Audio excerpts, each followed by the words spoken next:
Você por acaso já ouviu falar dos ETFs? Se você procura uma proteção patrimonial através de uma diversificação com bons ativos, eu vou contar agora para vocês como os brasileiros agora descobriram uma forma muito eficiente de diversificação patrimonial. Acompanhe aqui comigo.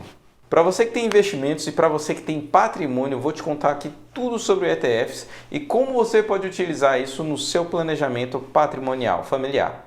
Olá, eu sou o Diogo Ramos, planejador patrimonial familiar e eu sou especialista em investimentos pela Ambima. E aqui no nosso canal nós falamos muito sobre planejamento patrimonial familiar como um todo, contemplando todos os seus ativos, pensando no seu dia a dia, na sua vida financeira e também na sua sucessão, naquela herança que você vai deixar para os seus filhos.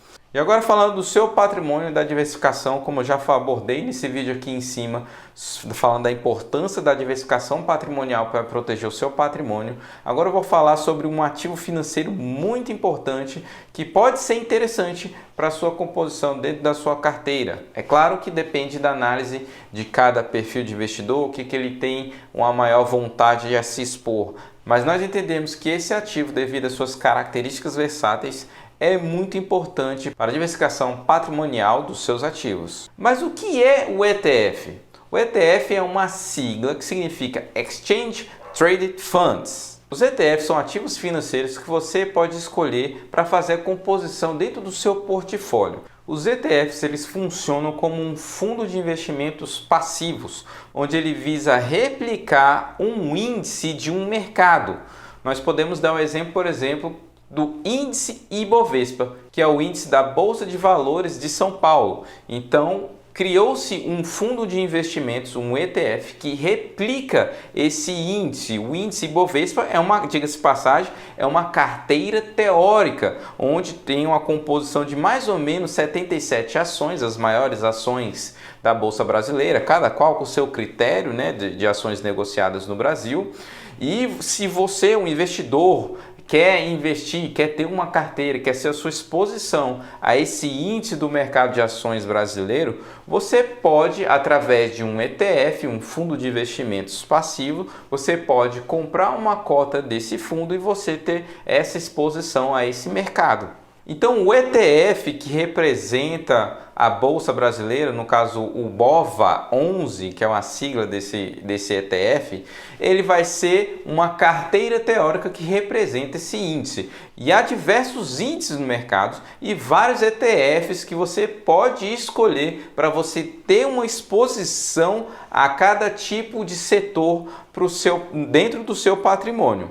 Se aqui no Brasil nós temos o BOVA11, que vai representar o índice da Bolsa Brasileira, no exterior nós temos vários ETFs com representação de vários mercados. Então lá fora você pode ter vários ETFs, pode ter um ETF que representa, por exemplo, o Dow Jones, você pode ter um ETF que representa, por exemplo, o S&P 500, que são as 500 maiores empresas dos Estados Unidos. Você pode ter um ETF que representa os mercados emergentes. Você pode ter um ETF que representa o mercado imobiliário norte-americano. Você pode ter um ETF que representa o mercado europeu. Enfim, são diversos ETFs onde você pode, de uma maneira simplificada, estar exposto a esses mercados e assim fazer uma boa composição dos seus investimentos dentro do seu perfil de risco. E quais são as características de um ETF? A primeira delas é que o ETF é um fundo de investimento de gestão passiva. O que significa isso? Como eu mencionei agora, esse fundo ele representa um índice. Então, na verdade, o gestor que cria esse tipo de fundo, ele não está fazendo uma gestão ativa, ou seja, tendo um trabalho de analisar as empresas para formar o seu patrimônio do seu fundo. Não, ele só quer replicar um índice que representa o mercado, ou seja, ele vai simplesmente copiar a carteira teórica daquele índice. Então a gente fala que é um fundo de gestão passiva, tá? Essa é a primeira característica desse tipo de fundo. A segunda característica é que é um fundo, então obviamente tem uma taxa de administração, mas por ser um fundo de gestão passiva, essa taxa de administração é muito mais baixa que um fundo de investimentos tradicional. Um ETF também não tem a cobrança do IOF. Ah, mas você está falando, mas ações também não tem um fundo de ações. Sim, mas o ETF ele pode representar também um índice de renda fixa, né? Então, na renda fixa, se você estivesse investindo, teria sim a cobrança do IOF. Além disso, a tributação da renda fixa iria obedecer à tributação da renda fixa normal, ou seja, iniciando em 22,5% ao ano, até descendo até 15% de acordo com o período. A outra característica do ETF é que a sua tributação é de 15% no lucro, tá bom? Outra característica é que os ETFs também não possuem come-cotas, então isso também pode ser uma vantagem dependendo do tipo de investimento que você está realizando. E a outra característica que a gente pode falar do ETF, que ele não possui a isenção do imposto para aquela venda de 20 mil reais no mês que tem na venda de ações. Então, se você vai ter um ETF de ações da renda variável, você não vai ter o mesmo benefício tributário que há quando você escolhe uma ação especificamente. E devido a essas características do ETF, por ser um fundo de investimento que representa um índice, um fundo de gestão passiva, o ETF ele pode ser uma forma muito interessante de diversificação patrimonial. Porque se você fosse, por exemplo, comprar uma carteira de ações que representa o índice, por exemplo, o índice Bovespa, você iria gastar milhares de reais para você comprar uma carteira equivalente. Ao passo que se você comprasse um ETF que representa esse índice, seria algumas centenas de reais. Ou seja, através de poucos reais, você poderia ter uma diversificação patrimonial composta por esse ETF que representa esse índice. Então, com pouco dinheiro, você consegue promover uma boa diversificação através de vários ETFs e construir um bom portfólio para o seu patrimônio. Você não precisa analisar o balanço de todas as empresas que compõem o mercado, analisar lucro, analisar dívida, analisar patrimônio. Você não precisa ter esse trabalho. Então você já ganha muito tempo quando você consegue fazer essa escolha de um ativo que vai ter uma diversificação e uma gestão passiva para o seu patrimônio.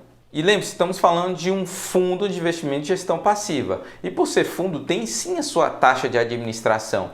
Mas como é um fundo de gestão passiva, o gestor não tem o trabalho de analisar essas empresas por você, então a taxa de administração é muito baixa quando a gente compara com os fundos equivalentes. Por exemplo, um fundo de renda variável, fundo de ações, geralmente cobra ali uns 2% de taxa de administração. E você pode encontrar alguns ETFs que pagam 0,03% ao ano de taxa de administração. Isso é 60 vezes mais barato do que um fundo tradicional. E se você nunca ouviu falar em ETF, talvez esse seja o motivo de você nunca ter ouvido falar. As pessoas que trabalham com investimento, em sua grande maioria aqui no Brasil, trabalham no modelo de comissionamento em cima daquilo que eles indicam. Então, se você tem um produto que é muito barato, que cobra muito pouco, você vai receber muito pouco naquela indicação. Logo, ele não vai indicar para você esse tipo de produto porque ele não ganha nada. Ele vai indicar um outro que ele ganha muito mais, isso é claro. Então, por conta do conflito de interesse, é que os investidores conhecem pouco sobre esse investimento. Mas é exatamente por isso que a gente está contando essa informação para que você saiba e conheça os tipos de produtos que você pode ter acesso, tudo bem? E olha só, eu tenho informação importante para te passar. A maioria dos fundos de investimento perdem para os índices de mercado. Eu te afirmo que não é só no Brasil, isso é no mundo, tá bom? O economista e professor Burton G. Malkiel, desculpa a pronúncia se eu errei, provavelmente deve ter errado mesmo, ele fez um estudo nos Estados Unidos e até citou essa frase aqui, olha só. Um macaco com os olhos vendados, atirando dardos sobre as páginas de finanças de um jornal, conseguiria selecionar uma carteira que se sairia tão bem quanto uma selecionada cuidadosamente por especialistas. E se você não acredita nisso, aqui no Brasil, o publicitário Marcelo Alemi criou até um personagem fictício para fazer exatamente esse tipo de experimento, digamos assim. Ele criou o Macaco Zé, que ele sorteia ações na bolsa e cria sua carteira. E qual foi o resultado desse período? Você sabe qual foi o resultado desse período? foram mais de 26%, um resultado muito acima do índice Bovespa e ainda acima de várias carteiras de grandes corretoras aqui no Brasil, viu? Então entenda que o ETF, mesmo sendo um fundo de gestão passiva, ele pode ser sim interessante devido às várias características que eu mencionei aqui para vocês e inclusive que ele pode ter dos mais diversos tipos, não só de renda variável. Você tem ETFs de renda fixa, você tem ETFs que representam os títulos do governo atrelados à inflação. Lá fora você tem uma diversificação muito maior com mais de 6.000 ETFs, imagina, são mais de 6.000 índices representados, índices de mercado imobiliário, índices de empresas do mercado imobiliário que estão atreladas, por exemplo, ao segmento de cannabis, ETFs de biotecnologia, ETFs de países emergentes, ETFs da China especificamente, ETFs da Europa. Você consegue ter uma diversificação muito grande, inclusive ETFs de títulos de renda fixa do governo norte-americano. Então é possível sim você construir uma boa carteira com esse tipo de ativo. É claro que precisa entender a sua necessidade, o seu perfil de risco para construir esse portfólio que faça sentido para você. E se você está gostando desse conteúdo, já deixa o seu like aqui, curta e compartilhe esse vídeo para que ele chegue a mais pessoas, para que as pessoas saibam da importância de ter um bom patrimônio diversificado que vai dar maior proteção para você, para o seu legado, para a sua família e que também vai fazer o seu patrimônio crescer consideravelmente. E é claro que o ETF tem algumas desvantagens quando você faz um outro tipo de investimento. Afinal de contas, é um fundo de investimento, então você não tem aquele poder de escolher a sua ação. Isso, na verdade, talvez nem seja uma desvantagem. Na grande maioria dos casos, é uma grande vantagem, porque dessa forma você economiza muito tempo e você também não cai nos seus vieses comportamentais. Mas pode ser uma desvantagem caso alguém queira encontrar esses ativos, escolher esses ativos especificamente. O ETF também, se você tiver um ETF de empresas que pagam dividendos, você não vai receber esse dividendo. Esse dividendo ele vai para o ETF e o ETF vai reinvestir nessas empresas, tá bom? Ele não vai ser distribuído. E também, por ser um fundo passivo, pode ser que ele não tenha aquela mesma emoção que alguns investidores gostam, né? Que inclusive pode ser prejudicial, mas você não vai ter talvez tantas emoções assim na escolha de um ativo especificamente.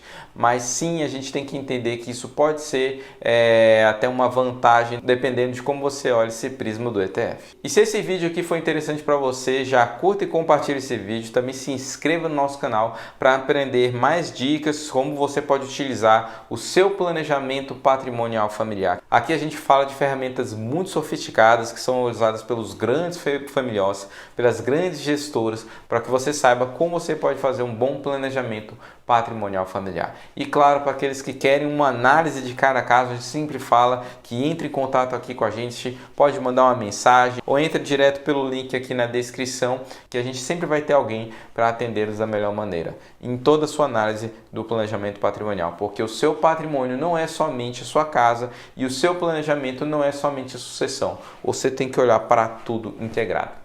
Então eu fico por aqui por hoje e a gente se vê no próximo vídeo. Um grande abraço e até breve.